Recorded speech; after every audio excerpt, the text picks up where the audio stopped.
हाँ जी, प्लीज जल्दी से सब बता दें, क्या मेरी आवाज और मेरी स्क्रीन क्लियरली पहुंच रही है आप लोगों तक? ओके। अरहम, आपका रिप्लाई नहीं आया, आप भी बता दें प्लीज। अच्छा जी, आ जाएं जरा, आज की क्लास स्टार्ट करते हैं। हमने लास्ट क्लास में एक पास्ट पेपर क्वेश्चन सॉल्व किया था, ठीक है जी, रेडवुड वाला, ऐसा ही है। लास्ट क्लास में हमने ये वाला past paper question redwood manufacturing वाला सवाल किया था, ठीक है, जिसमें 2010 का जो है मार्जिनल की प्रॉफिट स्टेटमेंट, 2010 की एब्जॉर्प्शन की प्रॉफिट स्टेटमेंट एंड 2010 की जो है रिकन्सिलिएशन, ये तीनों चीज़ें आपका होमवर्क थी, ठीक है। कुछ बच्चों का होमवर्क मेरे पास आ गया है, ठीक है। ओवर द वीकेंड मैं आप लोगों का होमवर्क सारा चेक कर कर आप लोगों को अपडेट कर दूंगा, ठीक है जी। अब आज हमने इस टॉपिक का last past paper question solve करना है, ठीक है। इस टॉपिक का हमने last past paper question solve करना है। दैट इज ये वाला, कैन के नाम से क्वेश्चन है। कौन से ईयर का क्वेश्चन है आ जाए आपको बता देते हैं, ठीक है। थोड़ा सा पुराना क्वेश्चन है, अक्टूबर नवंबर सेशन का ये पेपर है, 2008। पेपर टू वेरिएंट टू, मतलब ये हमारे ही वेरिएंट का पेपर है, अक्टूबर नवंबर सेशन का 2008 का ये पेपर है, ठीक है। अब ये क्वेश्चन आज हमने सॉल्व करना है, ठीक है जी। आज हम लोग last past paper question solve कर रहे हैं इस टॉपिक का। फिर जो है, मैं ये last past paper question solve करवाने के बाद आपको जो टॉपिकल क्वेश्चंस की बुकलेट है इस टॉपिक की, वो मैं आप लोगों को ग्रुप पर सेंड कर दूंगा। इस टॉपिक के जितने भी बचे हुए क्वेश्चन हैं पास्ट पेपर के, वो आप लोगों का होमवर्क होंगे, वो आप लोगों की प्रैक्टिस के लिए होंगे, ठीक है। फिर आफ्टर 1 वीक हम इस टॉपिक का टेस्ट भी लेंगे, ठीक है। अब खैर, आ जाएं आज की क्लास में, हम लोग जो है ये पास्ट पेपर क्वेश्चन स्टार्ट करते हैं और इसको सॉल्व करते हैं साथ मिलकर, ठीक है। अच्छा, सवाल क्या कह रहा है? Can owns a manufacturing business. Can का एक मैन्युफैक्चरिंग बिजनेस है which makes a single product. Can एक ही प्रोडक्ट मैन्युफैक्चर करता है, ठीक है, एक ही तरह का प्रोडक्ट मैन्युफैक्चर करता है।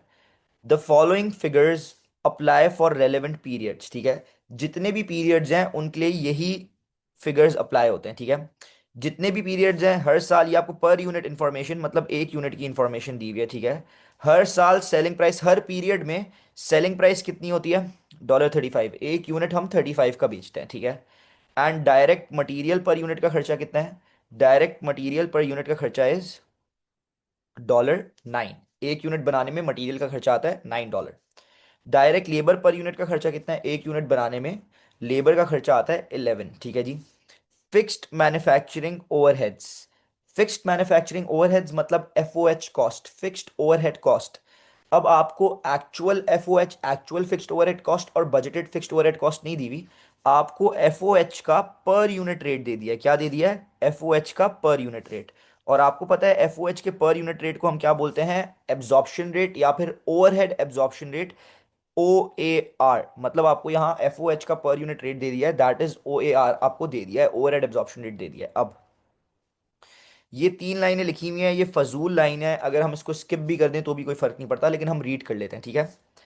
क्या लिखा हुआ है? Fixed manufacturing overheads are absorbed into product cost at predetermined rates per unit of output.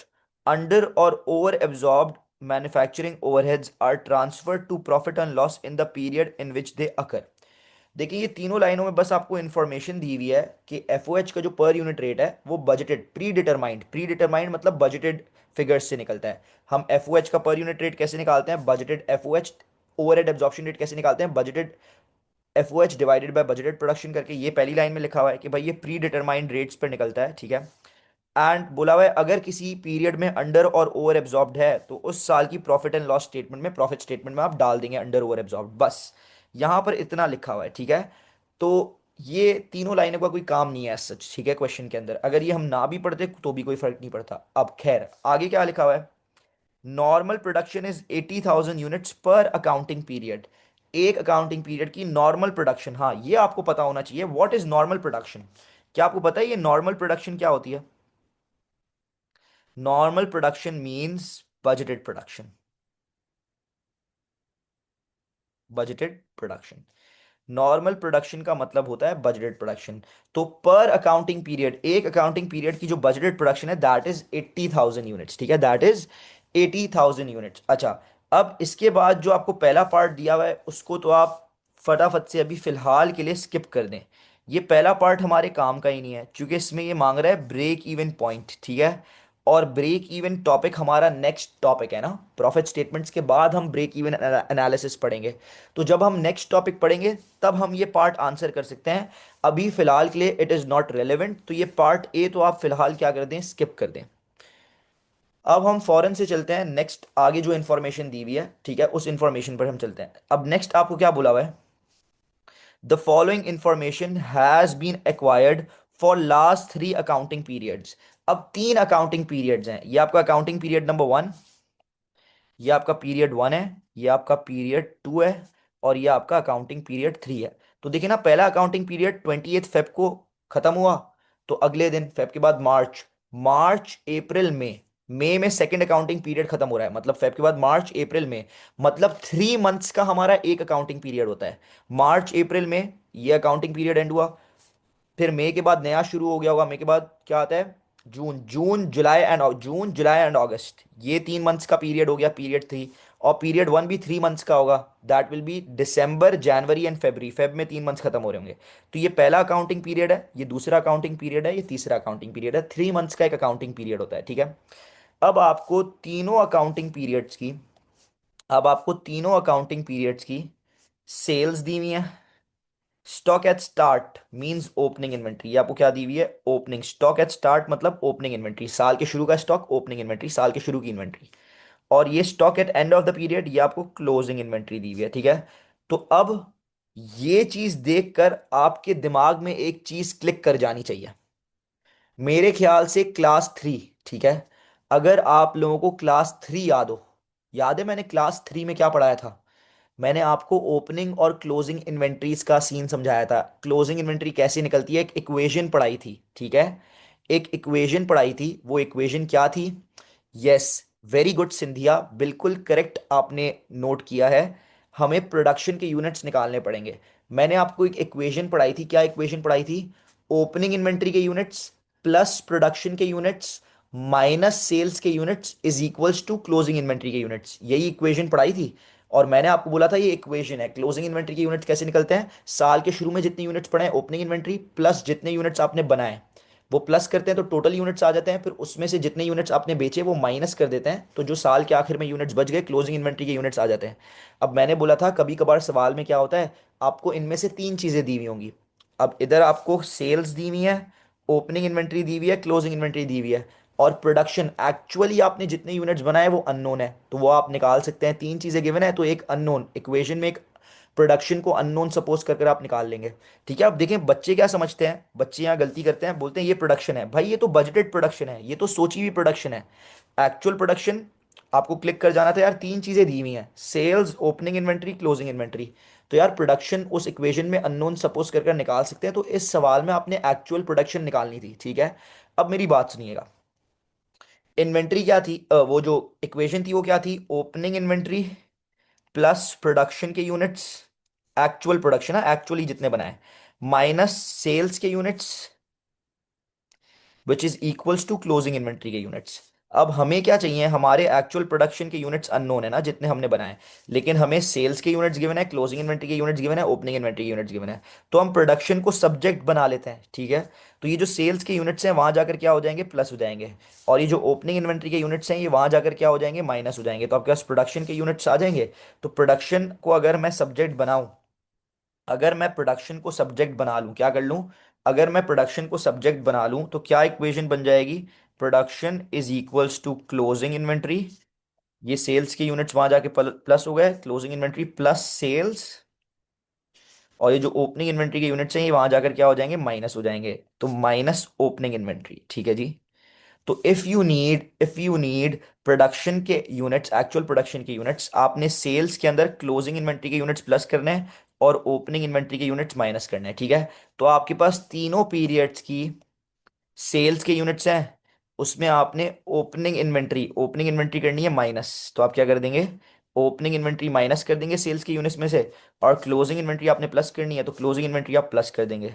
तो सेल्स के units plus opening inventory and minus, sorry sorry sorry, minus closing inventory and plus opening inventory. तो आपके पास यहाँ पर जो actually आपका जो actual production के यूनिट्स हैं वो निकल आएंगे, ठीक है जी। इसी तरह आप तीनों सालों के लिए, तीनों पीरियड्स के लिए करेंगे तो तीनों अकाउंटिंग पीरियड्स के आपके पास क्या आ जाएगी, आपके पास एक्चुअल प्रोडक्शन के यूनिट्स आ जाएंगे तीनों अकाउंटिंग पीरियड के, ठीक है। तो आप फटाफट करते हैं, 60,000 minus 15,000 plus zero, it is 45,000 मेरे हिसाब से। तो 45,000 यूनिट्स आर हमारे actual production of P accounting period one. Accounting period two के actual units 80,000 minus zero plus 35,000, that is 115, 1,15,000, 115,000 units, ठीक है जी। उसके बाद जो थर्ड अकाउंटिंग पीरियड है उसका भाई 45,000 माइनस 30,000 प्लस 20,000, ठीक है। सो मेरे ख्याल से 45,000 minus 35,000 plus 20,000, the answer we get is 30,000 units। तो इस तरह आपका थोड़ा सा दिमाग आपने चलाना था और आपने एक्चुअल प्रोडक्शन के यूनिट्स निकालने थे, ठीक है। तो पहले तो प्लीज़ मुझे बताएं, ये जो मैंने एक्चुअल प्रोडक्शन के यूनिट्स निकाले हैं हर अकाउंटिंग पीरियड के, क्या वो आपको समझ आए हैं किस तरह निकले हैं? एवरीवन क्लियर है सबको या नहीं क्लियर? प्लीज़ बताएं, वेट कर रहा हूँ आप सबके रिप्लाई का।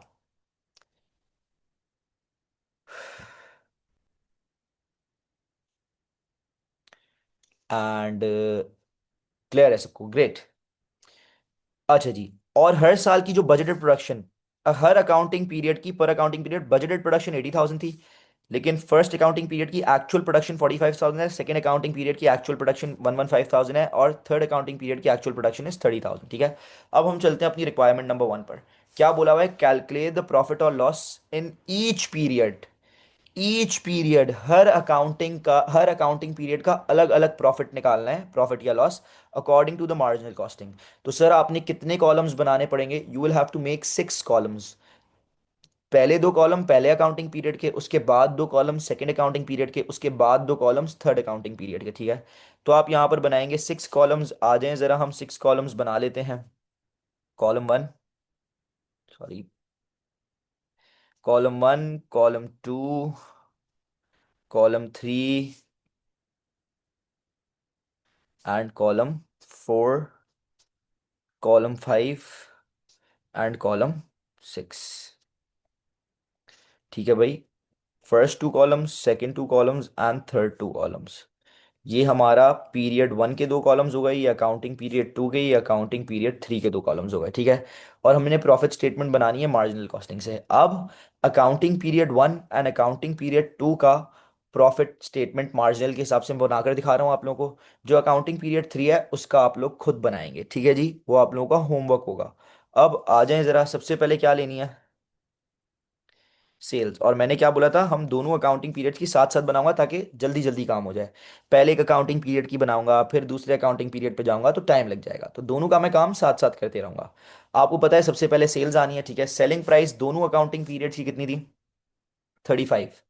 इनको दोनों अकाउंटिंग पीरियड के सेल्स से मल्टीप्लाई कर दें, 35 इंटू 60,000 एंड 35 इंटू 80,000। तो दोनों अकाउंटिंग पीरियड की आ जाएंगी आपके पास सेल्स। तो 35 इंटू 60,000 पहले, आंसर इज 2,100,000। और अकाउंटिंग पीरियड टू की सेल्स कितनी आ जाएंगी? 35 इंटू 80,000, दैट इज 2,800,000,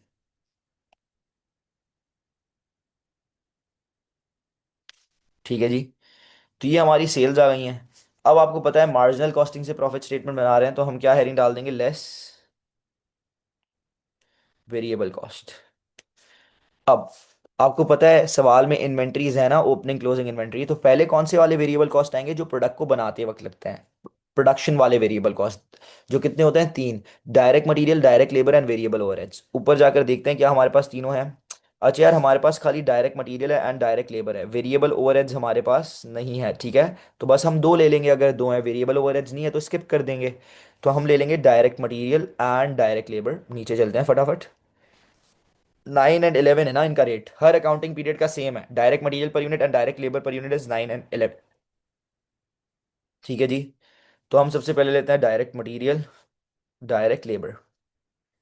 और अच्छा, ये जो पर यूनिट रेट है, ये किससे मल्टीप्लाई होते हैं? प्रोडक्शन के यूनिट से और एक्चुअल प्रोडक्शन के यूनिट से, ऐसा ही है।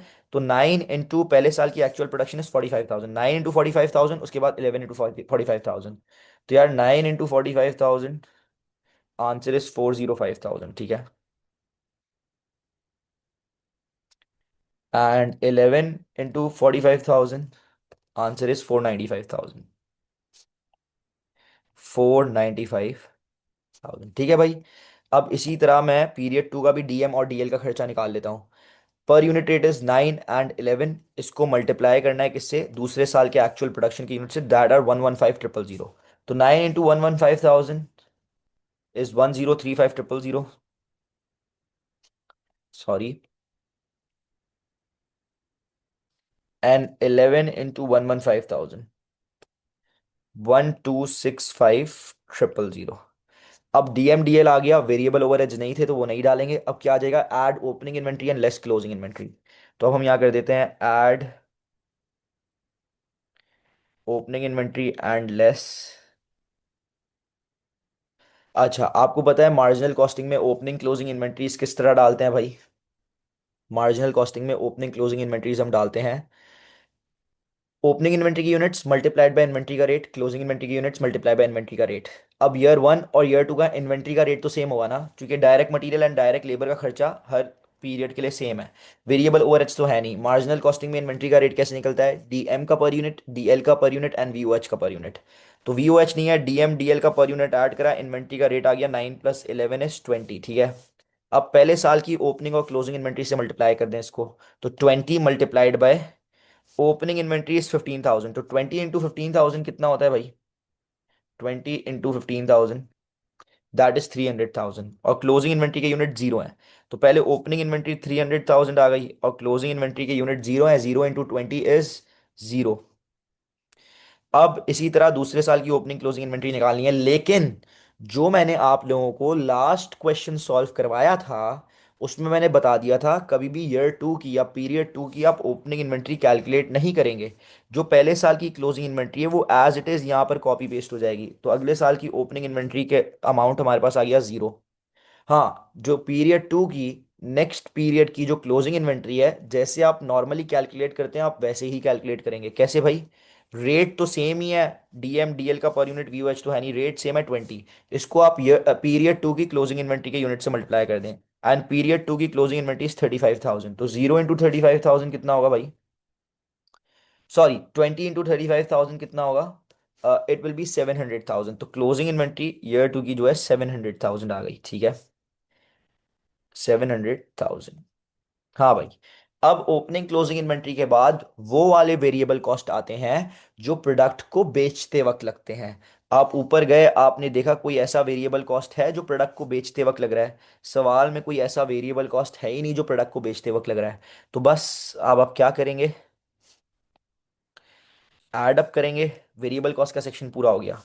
पीरियड वन का वेरिएबल कॉस्ट का सेक्शन ऐड अप करें, फाइनल आंसर राइट कॉलम में लेके जाएं, ऊपर से माइनस करें, यू विल गेट कंट्रीब्यूशन। इसी तरह पीरियड टू के लिए भी करें। पहले मैं पीरियड वन का वेरिएबल कॉस्ट का टोटल निकाल रहा हूँ।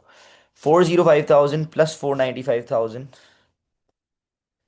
Minus 300,000 and the answer is 600,000। इसको ऊपर से माइनस करेंगे, we will get the contribution of period one, 2,100,000 minus 600,000 and the contribution is 1,500,000, ठीक है जी। अब हम नेक्स्ट पीरियड की जो है कर रहे हैं, वेरिएबल कॉस्ट का टोटल निकाल रहे हैं। 1,035,000 plus 1,265,000 minus 700,000 and the answer is 1,600,000। इसको ऊपर से माइनस करेंगे, 2,800,000 minus 1,600,000 and the answer we get is 1,200,000। अच्छा जी, अब आपने क्या करना है, okay, sorry sorry sorry, yes Scindia, बिल्कुल ठीक कह रहे हो आप। मैंने गलती से 300,000 माइनस कर दिया। हमें क्या करना था, पीरियड वन का ये जो मैंने वेरिएबल कॉस्ट का टोटल निकाला है that is wrong, that is कितना, सॉरी माय बैड। इसको जरा करेक्ट करते हैं। 405,000 प्लस 495,000 प्लस 300,000, ठीक है। 405,000 plus 495,000 my plus 300,000, it will be 1,200,000, correct Scindia. जब 2,100,000 में से आप 1,200,000 माइनस करेंगे, so your contribution will be मेरे ख्याल से 900,000, ठीक है। ओके, नाउ इट्स करेक्ट, अब ठीक है भाई। अच्छा जी, अब कंट्रीब्यूशन में से आपको पता है मार्जिनल कॉस्टिंग है, तो हम क्या करेंगे, हम करेंगे लेस फिक्स कॉस्ट। और आपके पास सवाल में सिर्फ एक ही फिक्स कॉस्ट है, दैट इज, ऊपर चल के देख लेते हैं, दैट इज फिक्स्ड ओवरहेड का कॉस्ट, फिक्स मैन्युफैक्चरिंग ओवरहेड्स। लेकिन अब सवाल में एक मसला है, क्या मसला है, आपको मैंने क्या सिखाया है, मार्जिनल कॉस्टिंग में जो एक्चुअल एफओएच का खर्चा होता है टोटल, वो आप एज इट इज डाल देते हो, ऐसा ही है। अब आप लोग सवाल में देख रहे हो तो आपको सवाल में एक्चुअल एफ ओ एच तो नहीं गिवन, तो मैंने क्या सिखाया था आप लोगों को, अगर सवाल में एक्चुअल एफ ओ एच नहीं गिवन तो वो हम निकाल भी नहीं सकते। तो फिर हमने क्या करना होता है, हमने सपोज करना होता है कि हमारी जो बजटेड एफ ओ एच है वो ही एक्चुअल एफ ओ एच है, बिल्कुल ठीक। लेकिन अब आप सवाल में देखोगे तो आपको बजटेड एफ ओ एच भी नहीं गिवन। लेकिन मैंने क्या बोला था, अगर बजटेड एफ ओ एच नहीं गिवन तो जो एक्चुअल एफ ओ एच है वो ही अगर बजटेड एफ ओ एच नहीं गिवन तो वो आप निकाल सकते हो बजटेड एफ ओ एच, कैसे, ओवरहेड एब्जॉर्प्शन रेट के फॉर्मूला के थ्रू। देखो एब्जॉर्प्शन रेट का फॉर्मूला होता है budgeted F O H divided by budgeted production, और एफ ओ एच का पर यूनिट रेट का आंसर आएगा 5। आपको सवाल में बजटेड प्रोडक्शन भी गिवन है, दैट इज कितनी, 80,000, तो आपने यहाँ डाल दी। तो आपकी बजटेड एफ ओ एच नहीं निकल आएगी क्या, ये 80,000 वहां जाकर मल्टीप्लाई हो जाएगा। तो बजटेड एफ ओ एच कितनी आ रही है भाई आपकी, 5 इंटू 80,000, तो बजटेड एफ ओ एच आप लोगों की आ गई पर पीरियड, दैट इज 400,000। अब हर पीरियड की बजटेड प्रोडक्शन सेम है और एफ ओ एच का पर यूनिट सेम है, तो हर पीरियड की budgeted F O H 400,000, 4 lakh सी आ रही है, ठीक है जी। अब ये बजटेड है, एक्चुअल नहीं गिवन, तो ये बजटेड एफ ओ एच ही per period actual F O H है 400,000, ठीक है। तो इसी को हम एज इट इज ले लेंगे कहाँ पर, यहाँ पर। अच्छा, एक ही फिक्स कॉस्ट है, अगर दो तीन होती तो पहले कॉलम में लेता, फिर ऐड अप करके फाइनल आंसर राइट कॉलम में लेके जाता, फिर ऊपर से माइनस करता। अभी फिक्स कॉस्ट एक ही है एफ ओ एच, तो यही फाइनल आंसर है, डायरेक्टली फाइनल आंसर कॉलम में लेके जाएंगे, ऊपर से माइनस करेंगे। 400,000, 400,000, तो यहाँ आपके पास क्या आ जाएगा, you will get profit according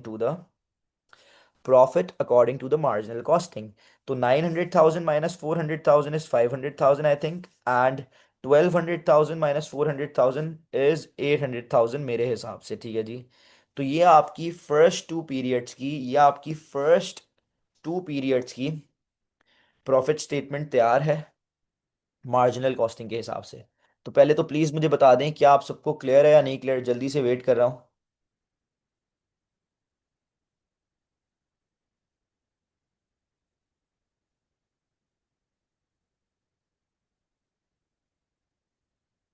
हाँ भाई, प्लीज़, सबका रिप्लाई चाहिए मुझे, फॉरेन से। हाँ जी, अरहम, क्या आपको क्लियर है, रिप्लाई नहीं आया आपका अरहम, प्लीज़ बताएं। अच्छा जी, तो ये आपने मार्जिनल कॉस्टिंग से जो है प्रॉफिट स्टेटमेंट बना ली और फर्स्ट टू पीरियड्स का प्रॉफिट निकाल दिया। थर्ड पीरियड का प्रॉफिट इज योर होमवर्क, आप लोग खुद निकालेंगे, ठीक है। अब हम चलते हैं कहाँ पर, next part. What is the next part,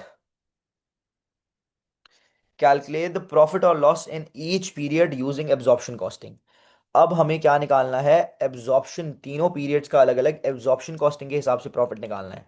अच्छा, एब्जॉर्प्शन कॉस्टिंग का प्रॉफिट निकालने से पहले मैं आपको सवाल पर लेके जा रहा हूँ, please please please please please मुझे सवाल देखकर बताएं ना, क्या इस सवाल के अंदर अंडर ओवर एब्जॉर्ब्ड आएगा या नहीं आएगा, प्लीज़ बताएं।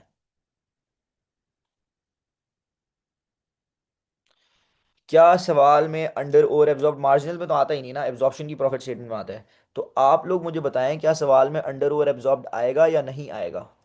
मैं, चल आपका रिप्लाई आ गया, yes. Abdul Samad, you are also saying yes, हाँ भाई। बाकी, बाकियों का क्या सीन है, एनी गेसेस। लाया यस, सिंधिया बिल्कुल ठीक कह रहे हैं, सवाल में अंडर ओवर एब्जॉर्ब्ड आएगा। मैंने आपको क्या ट्रिक बताई थी अंडर ओवर एब्जॉर्ब पता लगाने की, आएगा या नहीं आएगा, मैंने बोला था अगर सवाल में एक्चुअल प्रोडक्शन है और सवाल में बजट प्रोडक्शन है और दोनों डिफरेंट है तो यस अंडर ओवर एब्जॉर्ब आएगा। तो भाई तीनों पीरियड्स की जो बजटेड प्रोडक्शन इज 80,000 और तीनों पीरियड्स की एक्चुअल प्रोडक्शन ये रही, बजटेड और एक्चुअल प्रोडक्शन में डिफरेंस है, यस है, अंडर ओवर एब्जॉर्ब्ड आएगा सर, ठीक है। अब मेरी बात सुने, ओके, अच्छा, और मैंने आपको एक बात और कही थी कि एब्जॉर्प्शन कॉस्टिंग का प्रॉफिट निकालने से पहले एब्जॉर्प्शन रेट, एफओएच का पर यूनिट रेट निकाल लिया करें। लेकिन इस सवाल में निकालने की जरूरत नहीं है, क्योंकि आपको ऑलरेडी एफओएच का पर यूनिट रेट गिवन है, निकाल कर गिवन है, that is 5। Absorption rate given है, overhead absorption rate that is 5। Yes Scindia, it's given. अब जो है, अब हम क्या करते हैं, अब हमें एब्जॉर्प्शन कॉस्टिंग से प्रॉफिट निकालना है, तो दोबारा से हम कितने कॉलम्स बनाएंगे सर? वील मेक 6 कॉलम्स, ठीक है। फर्स्ट 2 कॉलम्स, उसके बाद 2 कॉलम्स और उसके बाद 2 और कॉलम्स। Wait a second.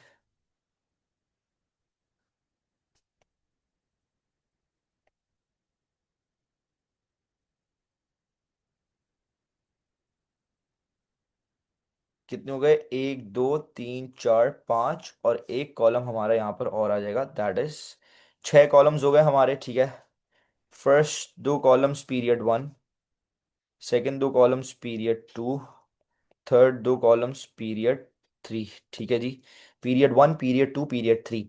अब हम प्रॉफिट निकाल रहे हैं एब्जॉर्प्शन कॉस्टिंग के हिसाब से, ठीक है। तो आपको पता है सबसे पहले क्या आएंगी? सेल्स आएंगी। अच्छा जी, अब सबसे पहले सेल्स आएंगी। सेल्स तो वही सेम होंगी ना जो मार्जिनल हमारी थी, वही सेल्स होंगी एब्जॉर्प्शन में, तो ऊपर से ही देख लेते हैं, टाइम बचाते हैं। 2100,000, 2800,000, नीचे गए। 2100,000, 2800,000। ओके। अब इसमें क्या हेडिंग डलती है? Less production cost. Production cost में मैक्सिमम 4 आती हैं, डीएम, डीएल, वीओएच एंड एफओएच। वीओएच नहीं है तो डीएम, डीएल एंड एफओएच आ जाएगी, ठीक है।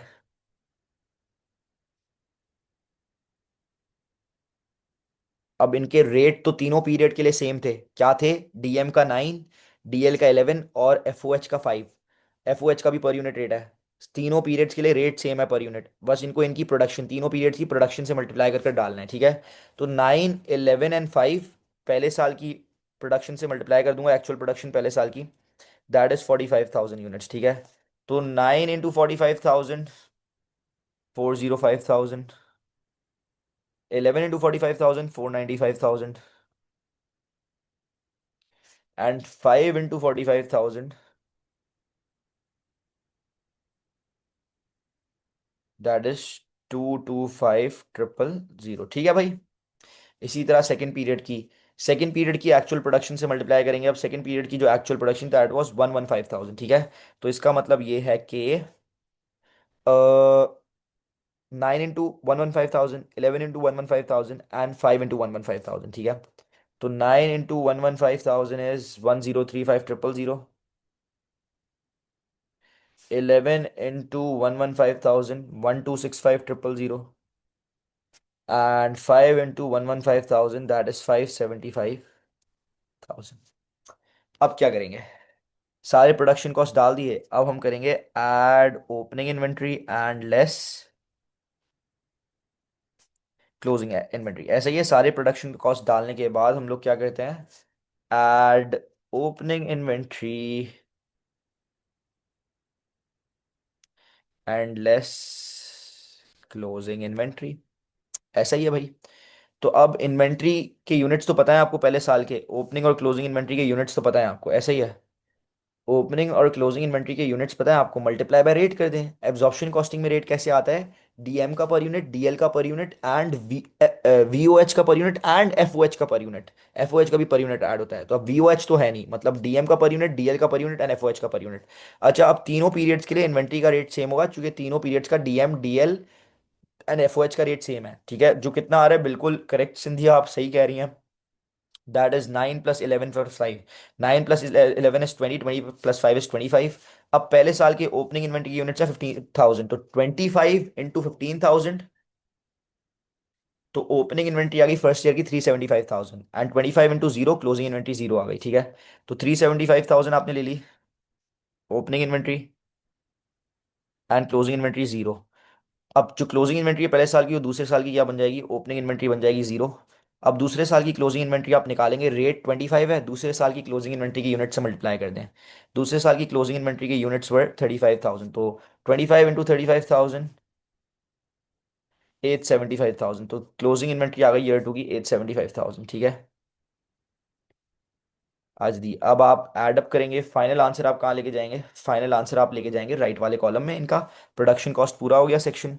प्रोडक्शन कॉस्ट के आंसर ऐड अप करेंगे, फाइनल आंसर राइट कॉलम में जाएंगे, ऊपर से माइनस होंगे, you will get gross profit, you will get gross profit. तो पहले साल का जरा हम प्रोडक्शन कॉस्ट का टोटल निकालते हैं, ठीक है। 405,000 प्लस 495,000 प्लस 225,000 एंड प्लस 375,000, ठीक है। So the answer we get is 1500,000। ऊपर से माइनस करेंगे, we will get gross profit. Okay. अब पीरियड टू का भी करते हैं भाई। 1035 प्लस 1265 प्लस 575 माइनस 875,000। तो आंसर इज 2000। ऊपर से माइनस करेंगे ग्रॉस प्रॉफिट। भाई पहले साल का कितना आ रहा है? पहले साल का gross profit I think is 600,000 and second year का इज 800,000। अब आपको पता है ग्रॉस प्रॉफिट के बाद हम हेडिंग डालते हैं लेस नॉन प्रोडक्शन कॉस्ट, ठीक है। Less non production cost. अब ऊपर सवाल में जाके देखें क्या कोई नॉन प्रोडक्शन कॉस्ट है। जब आप ऊपर सवाल में गए, you don't have any non production cost, आपके पास कोई नॉन प्रोडक्शन कॉस्ट नहीं है। नहीं है नॉन प्रोडक्शन कॉस्ट तो आएगी नहीं। मतलब कोई नॉन प्रोडक्शन कॉस्ट नहीं है, तो मतलब ये जो ग्रॉस प्रॉफिट है यही आपका प्रॉफिट बन गया, ऐसा ही है। लेकिन क्या इसको हम अभी प्रॉफिट भी लिख सकते हैं? नो, इसको अभी हम प्रॉफिट भी नहीं लिखेंगे, क्योंकि हमें पता है कि सवाल में अंडर ओवर एब्जॉर्ब्ड है। इन आंसर्स में अंडर एब्जॉर्ब्ड है तो लेस होगा, ओवर एब्जॉर्ब्ड है तो ऐड होगा, उसके बाद यू विल गेट प्रॉफिट, ठीक है। तो अब आपने यहाँ पर क्या करना है? आपने यहाँ पर करना है add slash less under slash over absorbed. Under over absorb निकालें, अंडर है तो यहाँ पर माइनस कर दें, ओवर है तो यहाँ पर ऐड कर दें, दोनों सालों का आप निकालेंगे अंडर ओवर एब्जॉर्ब। अब यहाँ पर बच्चे पूछ रहे होते हैं सर जगह तो खत्म हो गई, तो पेपर में क्या करेंगे? जगह खत्म हो जाएगी। देखिए it is an old question, ठीक है। पहले क्या होता था, वो डीएम डीएल वीओएच को साथ लेता था, ठीक है, एक ही साथ ले लेता था, तो तभी जगह कम दी हुई है। अभी जो नए रिसेंट क्वेश्चन है उसमें आपको पूरी जगह दी हुई होगी, टेंशन लेने की जरूरत आप लोगों को नहीं है, ठीक है। अब देखिए मेरी बात सुने। अब हम लोग पीरियड वन के लिए वर्किंग करके अंडर ओवर एब्जॉर्ब निकालते हैं और पीरियड टू के लिए वर्किंग करके अंडर ओवर एब्जॉर्ब निकालते हैं, ठीक है। तो आ जाएं जरा यहाँ नीचे, मैं वर्किंग करता हूँ पीरियड वन की। मैं पीरियड वन का मैं अंडर ओवर एब्जॉर्ब निकाल रहा हूँ। देखिए अंडर ओवर एब्जॉर्ब निकालने का फॉर्मूला आप सबको पढ़ाया हुआ है, absorption rate, F O H का per unit rate, you know that is 5 multiplied by actual production. Period one की एक्चुअल प्रोडक्शन कितनी है आप लोगों को पता होनी चाहिए। पीरियड वन की एक्चुअल प्रोडक्शन है 45,000। तो 5 into 45,000, the answer we get is 5 into 45,000, 225,000। इसमें से एक्चुअल प्रोडक्शन माइनस करनी है। सवाल में एक्चुअल प्रोडक्शन नहीं गिवन थी, मतलब बजटेड ही एक्चुअल है। सवाल में बजटेड प्रोडक्शन भी नहीं गिवन थी, लेकिन वो हमने एब्जॉर्प्शन रेट के फॉर्मूला के थ्रू निकाल ली थी। दैट इज कितना, अभी आपको दिखाते हैं, दैट इज 400,000। तो यही हमारी एक्चुअल एफ ओ एच बन गई। तो नीचे गए, एक्चुअल एफ ओ एच 400,000 है, वही हमने माइनस कर दी। तो हमारे पास आंसर आ जाएगा -1,75,000। नेगेटिव आंसर आ रहा है, मतलब क्या है? अंडर एब्जॉर्ब्ड है। पीरियड वन में अंडर एब्जॉर्ब्ड है, अंडर एब्जॉर्ब्ड आपको पता है लेस हो जाता है, तो यहाँ पर आप क्या कर देंगे? -1,75,000, ठीक है। अब इसी तरह पीरियड टू का आप निकाल लें अंडर ओवर, ठीक है। पीरियड टू का आप निकाल लेते हैं, absorption rate 5 multiplied by period two की एक्चुअल प्रोडक्शन। एक्चुअल प्रोडक्शन ऊपर जाकर बहुत बार हम देख चुके हैं, वो 115,000 है। तो सर 5 इंटू 115,000 इज 575,000। इसमें से actual F O H less कर दें, एक्चुअल एफ ओ एच नहीं गिवन थी, बजटेड ही एक्चुअल है। बजटेड भी नहीं गिवन थी, लेकिन वो मैंने एब्जॉर्प्शन रेट के फॉर्मूला के थ्रू निकाल ली थी, दैट वाज 400,000। तो वही एक्चुअल बन गई, वो माइनस कर दें। 1,75,000 पॉजिटिव आंसर आ रहा है, मतलब ओवर है। तो यहाँ आप ले लेंगे 1,75,000, ओवर है तो ऐड कर देंगे। अब ये अंडर एंड ओवर एब्जॉर्ब करने के बाद you will get your profit from absorption costing. कितना आ रहा है भाई? ये मेरे ख्याल से 425,000 आ रहा है, और ये हमारा 975,000 आ रहा है, ठीक है। एक और बात, ये मैंने फॉर्मूला लगाकर ना लंबी की है, ठीक है, ये मैंने लंबी की है। आसान तरीका भी था अंडर ओवर एब्जॉर्ब मालूम करने का, मैं आपको बता चुका हूँ। ये जो एब्जॉर्ब्ड एफओएच होती है सोची हुई, यही हम एब्जॉर्प्शन की प्रॉफिट में डाल रहे होते हैं। तो डायरेक्ट आप इससे भी कंपेयर कर सकते थे, ये एब्जॉर्ब्ड होती है सोची हुई। सोची हुई FOH 225 थी, और आपको पता है एक्चुअल कितनी आई, बजटेड एक्चुअल थी 400। तो देखें सोची कम थी, एक्चुअल ज्यादा ही 400, तो अंडर एब्जॉर्ब्ड है डिफरेंस 175,000, अंडर एब्जॉर्ब डायरेक्टली पता चल गया। इस तरह भी आप देख सकते थे। इसी तरह आप देखते हैं यहाँ पर हमने प्रॉफिट स्टेटमेंट में डाली है 575, मतलब सोची भी 575 है, एक्चुअल में 400,000 आ रही है, बजट ही एक्चुअल है, बजटेड ही एक्चुअल है। तो सोची ज्यादा है, एक्चुअल में कमाई 1,75,000 से, तो सोची ज्यादा ओवर एब्जॉर्ब्ड है। तो आप ये डायरेक्टली भी कर सकते थे, किसी को यूं डायरेक्टली नहीं देखना आता तो फिर वो रफ में जाकर फॉर्मूला लगाए और अंडर ओवर एब्जॉर्ब निकाल ले, ठीक है। तो इस तरह आपने अपनी एब्जॉर्प्शन कॉस्टिंग की प्रॉफिट स्टेटमेंट्स बनानी थी। कोई मसला या क्लियर है, प्लीज बताएं। डन। पीरियड 1 एंड पीरियड 2 की हमने जो है एब्जॉर्प्शन कॉस्टिंग से प्रॉफिट निकाल दिया है। अगर किसी को कोई प्रॉब्लम है तो प्लीज बताएं, या अगर सबको क्लियर है तो चैट पर प्लीज प्लीज प्लीज एक बार क्लियर लिख दें। एवरीवन।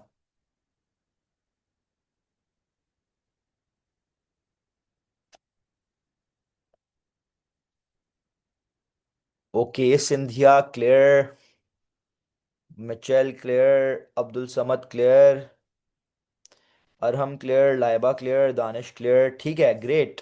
अब हम चलते हैं कहाँ पर, the last part, absorption costing की जो आपने जो पीरियड 3 की प्रॉफिट स्टेटमेंट बनानी है वो आपने खुद बनानी है, होमवर्क है। अब we are going with the part D, that is prepare the financial statements that reconcile your profit using marginal costing with the profit using absorption costing। Reconciliation करनी है मार्जिनल कॉस्टिंग के प्रॉफिट से absorption costing के profit पे जाना है। पहले दो पीरियड्स की रिकंसिलेशन मैं करके दिखा रहा हूँ, थर्ड वाले पीरियड की रिकंसिलेशन आप लोग खुद करेंगे। भाई मार्जिनल कॉस्टिंग के प्रॉफिट पहले देख लें कितने थे, 500,000 एंड 800,000, ये आपने ले लिए ऊपर। ओके, अब मार्जिनल के प्रॉफिट से एब्जॉर्प्शन पे जाना है, क्या सिखाया था, add closing inventory and less. कौन से आंसर्स लेने थे, ये जो ओपनिंग क्लोजिंग इन्वेंट्री के जो यूनिट्स है ना, उसको किससे, OAR से मल्टीप्लाई कर कर जो आंसर होगा वो एड लेस करना है यहाँ पर, ठीक है।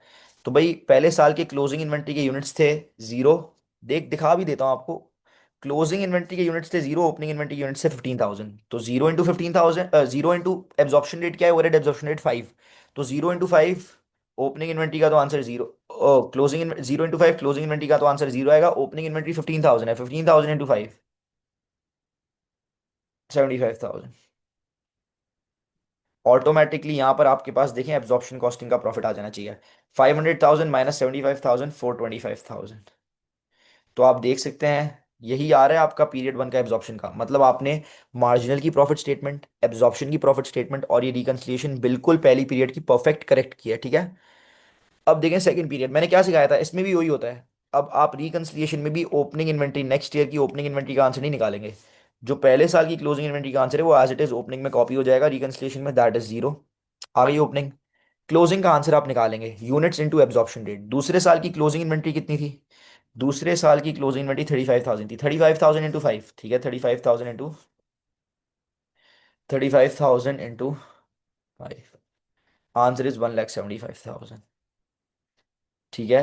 तो आप देख लें क्या आंसर आ रहा है, यहाँ एब्जॉर्प्शन का प्रॉफिट आ रहा है ऑटोमेटिकली, यस 9,75,000। और आप देख सकते हैं पीरियड 2 का एब्जॉर्प्शन का प्रॉफिट 9,75,000 ही है। मतलब आपकी पीरियड 2 की भी रिकंसिलिएशन मैच हो चुकी है। अब जो पीरियड 3 की रिकंसिलिएशन है दैर इज योर होमवर्क, वो आप लोग खुद करेंगे एज एन होमवर्क, ठीक है। तो प्लीज़ मुझे बताएं, आज आपको एक और पूरा पास पेपर का क्वेश्चन मैंने सॉल्व करवाया है प्रॉफिट स्टेटमेंट्स का, ठीक है जी। क्या ये पास पेपर क्वेश्चन आप लोगों को क्लियर था, 100% क्रिस्टल क्लियर, ओके की रिपोर्ट है। आज ये लास्ट पास पेपर क्वेश्चन कराया है। अब मैं इंशाल्लाह आप लोगों को टॉपिकल बुकलेट इसकी भेज दूंगा, उसमें ये 4 क्वेश्चंस तो होंगे, इसके अलावा और भी क्वेश्चंस होंगे जो आप लोगों ने खुद कंप्लीट करने होंगे पूरे, वो आपकी प्रैक्टिस के लिए हैं, ठीक है। एक वीक इसकी प्रैक्टिस करें, क्वेश्चंस भेज रहा हूँ वो सॉल्व करें, कोई मसले हैं तो मुझसे पूछें, आई विल सॉल्व देम। और फिर नेक्स्ट वीक इंशाल्लाह इस टॉपिक का आपका टेस्ट होगा। नेक्स्ट क्लास से मैं नए टॉपिक पे चले जाऊंगा, ठीक है भाई। सबको 100% सारी चीज़ें क्लियर हैं। तो आज की क्लास फिर हम यहीं तक रखते हैं, if any one has any problem वो पूछ सकता है मुझसे, एनी वन, कोई मसला।